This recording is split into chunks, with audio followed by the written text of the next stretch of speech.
The lord. ಯೇಸು ಕ್ರಿಸ್ತನ ಉನ್ನತವಾದಂತ ಮಧುರವುಳ್ಳ ನಾಮದಲ್ಲಿ ನಿಮ್ಮೆಲ್ಲರಿಗೂ ನಮ್ಮ ಜೀಸಸ್ ಲವ್ಸ್ ಪ್ರೇಯರ್ ಮಿನಿಸ್ಟ್ರೀಸ್ ಮೂಲಕ ವಂದನೆಗಳನ್ನ ಸಲ್ಲಿಸ್ತಾ ಇದ್ದೇನೆ. ದೇವರು ನಮ್ಮನ್ನ ಹೇರಳವಾಗಿ ಪ್ರೀತಿಸಿ ಈ ನೂತನ ವರ್ಷದಲ್ಲಿ ಕಳೆದ 3 ತಿಂಗಳುಗಳ ಕಾದು ಕಾಪಾಡಿ ಈ 4ನೇ ತಿಂಗಳಿನ ಮೊದಲನೆಯ ದಿನದಲ್ಲಿ ನಮ್ಮನ್ನ ಸಜೀವವಾಗಿರಿಸಿದ್ದಾರೆ. ಹಾಲೆಲೂಯಾ. ಅದಕ್ಕಾಗಿ ದೇವಾದಿ ದೇವರಿಗೆ ಸ್ತೋತ್ರ. ನಿಜವೇ ಪ್ರಿಯರೇ, ನಿನ್ನೆ ಇದ್ದಂಥವರು ಈ ದಿನವನ್ನ ಕಾಣಲಿಕ್ಕೆ ಸಾಧ್ಯವಾಗಲಿಲ್ಲ. ನಿನ್ನೆ ಆರೋಗ್ಯವಾಗಿ ಬಲವಾಗಿ ಇದ್ದಂಥವರು ಈ ದಿನ ಎಷ್ಟೋ ಮರಣದ ಹಾಸಿಗೆಯಲ್ಲಿ ಬಲಹೀನರಾಗಿರಬಹುದೇನೋ. ಆದರೆ ನಿನ್ನನ್ನು ನನ್ನನ್ನು ನಮ್ಮೆಲ್ಲರನ್ನ ದೇವರು ಪ್ರೀತಿಸಿ ಅಪಾಯಗಳಾಗಿರ್ಬೋದು, ನಷ್ಟಗಳಾಗಿರ್ಬೋದು, ಆಪತ್ತುಗಳಾಗಿರ್ಬೋದು, ಎಲ್ಲ ಕಾರ್ಯಗಳಿಂದ ನಮ್ಮನ್ನ ಬಿಡಿಸಿ ಸಜೀವವಾಗಿರಿಸಿದ್ದಾರೆ. ಆಮೇಲೆ ಅದಕ್ಕಾಗಿ ದೇವಾದಿ ದೇವರಿಗೆ ನಾನು ಮಹಿಮೆಯನ್ನು ಸಲ್ಲಿಸೋಳಾಗಿದ್ದೇನೆ. ಹಾಗಾದರೆ ದೇವರು ಈ ಒಂದು ನೂತನ ತಿಂಗಳು ಏಪ್ರಿಲ್ ತಿಂಗಳಿನಲ್ಲಿ ನಮಗಾಗಿ ದೇವರು ಈ ಮೊದಲನೇ ದಿನದಲ್ಲಿ ಏರ್ಪಡಿಸಿ ಕೊಡ್ತಾ ಇರುವಂತಹ ವಾಗ್ದಾನ ವಾಕ್ಯವನ್ನ ನಾವು ಧ್ಯಾನಿಸೋಣ. ರೋಮಾಪುರದವರಿಗೆ ಬರೆದ ಪತ್ರಿಕೆ 10ನೇ ಅಧ್ಯಾಯ 12ನೇ ವಚನ. ಎಲ್ಲರಿಗೂ ಒಬ್ಬನೇ ಕರ್ತ, ಆತನು ತನ್ನ ನಾಮವನ್ನು ಹೇಳಿಕೊಳ್ಳುವವರಿಗೆ ಹೇರಳವಾಗಿ ಕೊಡುವವನಾಗಿದ್ದಾನೆ. ಆಮೇನ್. ಹಾಲೆಲೂಯಾ. ಹೌದು ಪ್ರಿಯರೇ, ಈ 3 ತಿಂಗಳುಗಳ ಕಾಲ ನಾವೆಷ್ಟೋ ಆಲೋಚನೆಗಳನ್ನ ಮಾಡಿರ್ಬೋದು, ಏನೇನೋ ಅಂದುಕೊಂಡಿರಬಹುದು, ಹೌದಲ್ವಾ?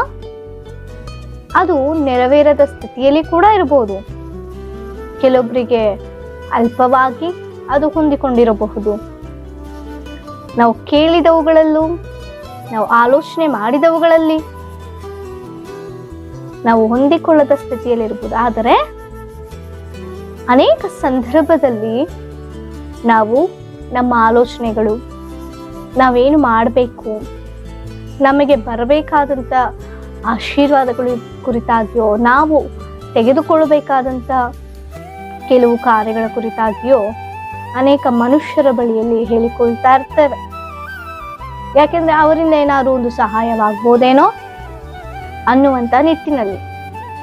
ಆದರೆ ದೇವರು ಹೇಳ್ತಾ ಇದ್ದಾರೆ, ನಮ್ಮ ಆಲೋಚನೆಗಳು, ನಮ್ಮ ಪ್ರಯತ್ನಗಳು, ನಾವು ಏನು ಬಯಸ್ತಾ ಇದೀವೋ, ನಮ್ಮ ಆಸೆ ಆಕಾಂಕ್ಷೆಗಳೇನಿದೆಯೋ ಅದು ಮನುಷ್ಯರ ಬಳಿಯಲ್ಲಿ ಹೇಳ್ಕೊಂಡ್ರೆ ಅದು ನೆರವೇರಲ್ಪಡೋದಿಲ್ಲ. ನಮಗೆ ನಾವು, ನಮ್ಮ ಆತ್ಮಕ್ಕೆ ನಾವು ಹೇಳ್ಕೊಂಡ್ರು ಅದು ನೆರವೇರಿಸಲಿಕ್ಕೆ ಸಾಧ್ಯ ಇಲ್ಲ.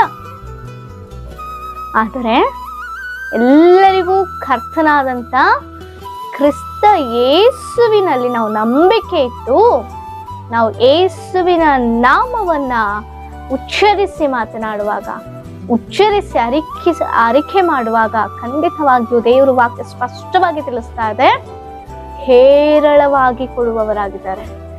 ಅಲ್ಪ ಸ್ವಲ್ಪವಾಗಿ ಅಲ್ಲ. ನೀನು ಮನುಷ್ಯರ ಬಳಿಯಲ್ಲಿ ಹೇಳಿಕೊಂಡಾಗ ನಿನಗೆ ಸ್ವಲ್ಪವಾಗಿ ಮಾತ್ರವೇ ಇರ್ಬೋದೇನೋ, ದೊರಕಬಹುದೇನೋ, ಸಿಗ್ಬೋದೇನೋ.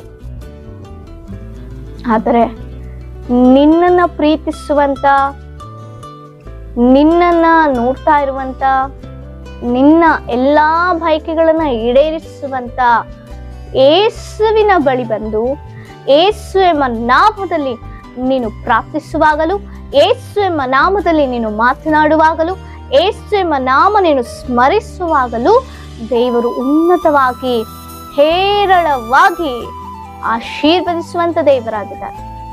ಈ 3 ತಿಂಗಳ ಕಾಲ ನಿಮ್ಮ ಜೀವಿತದಲ್ಲಿ ನೀವೇನು ನಷ್ಟಪಟ್ಟಿದ್ದೀರೋ ಗೊತ್ತಿಲ್ಲ, ಏನು ಕಳೆದುಕೊಂಡಿದ್ದೀರೋ ಗೊತ್ತಿಲ್ಲ, ಏನು ಬಯಸಿ ನೀವು ಹೊಂದಿಕೊಳ್ಳಲಾಗದೆ ಹೋಗಿದ್ದೀರೋ ನನಗೆ ಗೊತ್ತಿಲ್ಲ. ಆದ್ರೆ ಸರ್ವಶಕ್ತನ ಅಂತ ದೇವರಿಗೆ ನೀನು ಗೊತ್ತು ನಿನ್ನ ಎಲ್ಲಾ ಪರಿಸ್ಥಿತಿ. ವಿವಾಹವ, ಮನೆ ವಿಚಾರವ, ಗರ್ಭಫಲವ, ರಕ್ಷಣೆ ಅನುಭವವ, ಕುಟುಂಬದಲ್ಲಿ ಇರುವಂತ ಕೊರತೆಗಳ ಮೂಲಕವಾಗಿ ಅದೆಲ್ಲದರಿಂದ ಬಿಡುಗಡೆಯ, ಯಾವುದರಿಂದ ಬಿಡುಗಡೆ, ಏನ್ ಬೇಕಾಗಿದೆ? ಇದುವರೆಗೂ ಒಂದು ರೀತಿಯ ಪ್ರಾರ್ಥನೆ ಮಾಡಿರಬಹುದೇನೋ, ಆದರೆ ದೇವರು ಈ ತಿಂಗಳು ನಿನ್ನೊಟ್ಟಿಗೆ ಮಾತನಾಡ್ತಿದ್ದಾರೆ. ಈ ತಿಂಗಳು ಮೊದಲೇ ದಿನದ ದೇವರು ನಿನ್ನೊಟ್ಟಿಗೆ ಮಾತನಾಡ್ತಿದ್ದಾರೆ. ಅಂದುಕೊಂಡಿರ್ಬೋದು, ಯಾಕೆ ನಾನು ಅಂದುಕೊಂಡಿದ್ದು ನಡೀತಾ ಇಲ್ಲ. ಈ ನೂತನ ವರ್ಷದಲ್ಲಿ ಈ ಒಂದು ಕಳೆದ 3 ತಿಂಗಳುಗಳ ಎಷ್ಟೋ ಪ್ರಯತ್ನಗಳನ್ನ ಮಾಡಿದೆ, ಸಾಧ್ಯವಾಗ್ಲಿಲ್ವಲ್ಲ. ಹೊಂದಿಕೊಂಡಿದ್ರು ಕೂಡ ಕಳ್ಕೊಳ್ಳುವಂತ ಪರಿಸ್ಥಿತಿ ಬಂತಲ್ಲ, ಯಾಕೆ ಎಂಬ ಪ್ರಶ್ನೆ ನಿಮ್ಮಲ್ಲಿರ್ಬೋದೇನೋ. ಆದರೆ ಆ ಪ್ರಶ್ನೆಗೆ ಉತ್ತರ ದೇವರು ಒದಗಿಸಿ ಕೊಡ್ತಾ ಇದ್ದಾರೆ. ಎಲ್ಲರಿಗೂ ಕರ್ತನಾದಂತ ಯೇಸು ಕ್ರಿಸ್ತನು ತಾನೇ ನಿನ್ನೊಟ್ಟಿಗೆ ಮಾತನಾಡ್ತಾರೆ. ಪ್ರಿಯ ಸಹೋದರಿ ಸಹೋದರನೇ, ಪ್ರಿಯ ತಂದೆ ತಾಯಿಗಳೇ, ನನ್ನ ಸ್ನೇಹಿತರೆ, ದೇವರ ಸಮ್ಮುಖಕ್ಕೆ ಬನ್ನಿ. ಅಪ್ಪ, ಎಲ್ಲರಿಗೂ ಕರ್ತನಾದಂತ ನೀನು ಕರ್ತನೆ, ನಿನ್ನ ಮಗಳಾದಂತ ನಿನ್ನ ಮಗನಾದಂತ ನನ್ನ ಜೀವಿತದಲ್ಲಿ ನಿನ್ನ ಚಿತ್ತಕ್ಕೆ ಒಪ್ಪಿಸಿಕೊಟ್ಟು ಪ್ರಾರ್ಥಿಸ್ತಾ ಇದ್ದಾನೆ. ನಿನ್ನ ವಾಗ್ದಾನ ಹೀಗೆ ಹೇಳಲ್ಪಡ್ತಾ ಇದೆ, ನಿನ್ನ ನಾಮವನ್ನ ಉಚ್ಚರಿಸುವಾಗ, ನಿನ್ನ ನಾಮದಲ್ಲಿ ಅರಿಕೆ ಮಾಡುವಾಗ, ನಿನ್ನ ನಾಮದಲ್ಲಿ ಪ್ರಾರ್ಥಿಸುವಾಗ ನೀನು ಹೇರಳವಾಗಿ ಕೊಡುವಂತ ದೇವರು. ನನ್ನ ಜೀವಿತದಲ್ಲಿ ಕಾರ್ಯ ನಡೀಬೇಕು, ಸಹಾಯವನ್ನು ಮಾಡು ಸ್ವಾಮಿ, ಒದಗಿಸಿಕೊಡುವುದಾಗಿ ನಿಶ್ಚಯವಾಗಿ ನಂಬಿಕೆಯಿಂದ ಪ್ರಾರ್ಥನೆ ಮಾಡಿ ಈ ತಿಂಗಳೇ ನೀವು ಹೊಂದಿಕೊಳ್ಳುವವರಾಗಿದ್ದೀರಿ.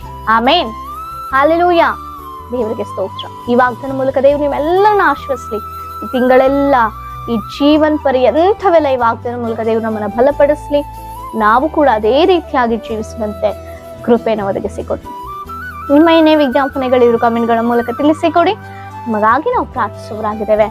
ಸೊ ನೀವು ವೈಯಕ್ತಿಕವಾಗಿ ನಮ್ಮೊಟ್ಟಿಗೆ ಮಾತನಾಡಬೇಕು ಎಂಬುದಾಗಿ ನೀವು ನೆನೆಸಿ, ಸೊ ನಿಮ್ಮ ವಿಜ್ಞಾಪನೆಗಳನ್ನ ತಿಳಿಸ್ಬೇಕು ಎಂಬುದಾಗಿ ನೆನೆಸೋದಾದ್ರೆ ಕೆಳಗೆ ಬರ್ತಾ ಇರುವಂತ ನಂಬರ್ಗೆ ನೀವು ಕಾಲ್ ಮಾಡಿ ನಮ್ಮೊಟ್ಟಿಗೆ ಮಾತನಾಡಿ. ನಿಮಗಾಗಿ ನಾವು ಪ್ರಾರ್ಥಿಸಿಕೊಳ್ಳೋಣ. ಪರಿಶುದ್ಧನಾಂತ ದೇವರೇ, ಮಹೋನ್ನತನೇ ಸ್ತೋತ್ರ. ಈ ನೂತನ ತಿಂಗಳ ಮೊದಲನೇ ದಿನದಲ್ಲಿ ನಮಗೆ ಗೊತ್ತಿದ್ದ ವಾಗ್ದಾನಕ್ಕಾಗಿ ಸ್ತೋತ್ರ. ನಿನ್ನಲ್ಲಿ ನಂಬಿಕೆಯಿಂದ ನಿನ್ನ ನಾಮವನ್ನ ಉಚ್ಚರಿಸಿ ಪ್ರಾರ್ಥಿಸುವಾಗ ನೀನು ಹೇರಳವಾಗಿ ಕೊಡ್ತೀಯ. ಯಾಕಂದ್ರೆ ನೀನು ಎಲ್ಲರಿಗೂ ಕರ್ತನಾಗಿದೆಯಾ ಕರ್ತನ.